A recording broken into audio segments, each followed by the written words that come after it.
Hello everyone and welcome.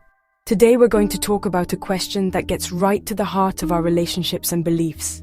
Why is being exclusive such a problem, especially when we're talking about a message of love like the gospel? Sometimes it feels like certain groups close themselves off as if they have a truth that only belongs to them. Then we feel left out, judged, or just not like we belong. This idea of a private club where you need a secret password to get in is the opposite of what many of us are looking for, a feeling of belonging and unconditional welcome. This is a really important question because it makes us think about how we include or exclude others. This tendency to build walls isn't new. The story we're going to explore today, from the Gospel of Luke, takes us right into the middle of this problem. It shows us Jesus, back in his hometown, facing people who think they know him inside and out. Imagine the scene. Jesus, whose fame is growing, comes back to Nazareth, his hometown. It's the Sabbath, the synagogue is full, the center of community life. The atmosphere is buzzing. It's also very familiar. Hey, that's Joseph's son. What's he been up to? They give him the scroll of Isaiah, a great honor. He stands up, he unrolls the parchment. He reads a passage full of hope. Freedom for prisoners, sight for the blind, good news for the poor. Today, this scripture is coming true for you who hear it. This message of freedom, that's me. It's now. It's here. Amazement. Admiration. They expect a message for them and only for them. They want to feel special, chosen. But Jesus is going to completely surprise everyone. He's going to offer them a much bigger picture, a vision that goes beyond their strong beliefs. Our desire to be unique can make us blind and deaf. But what if this message was actually for everyone?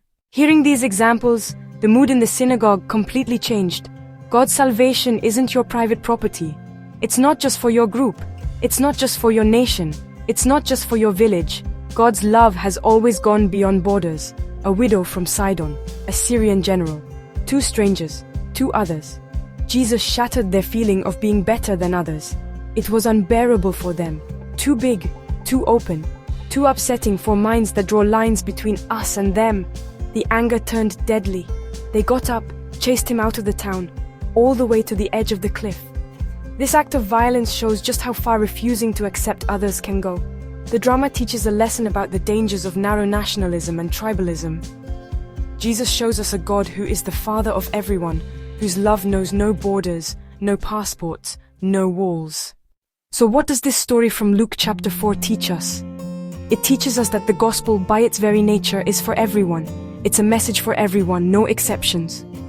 Jesus kept pushing boundaries. He talked to women, touched lepers, ate with tax collectors. He talked with strangers. It's not about being good enough, but about opening the door of our hearts. What groups do we tend to leave out? The gospel challenges us to look past labels, nationalities, and religions. It asks us to see things the way Jesus did, to see every person as a brother or sister. Being inclusive takes courage, humility, and patience. It means being okay with being uncomfortable, listening before judging, and trying to understand before condemning. On this path, we find deeper joy and lasting peace. Let's choose openness instead of closing off, building bridges instead of walls, and welcoming instead of rejecting. Let's reach out, smile first, and invite the lonely to our table. We are all invited to the same party, and the door is wide open. Thank you for listening.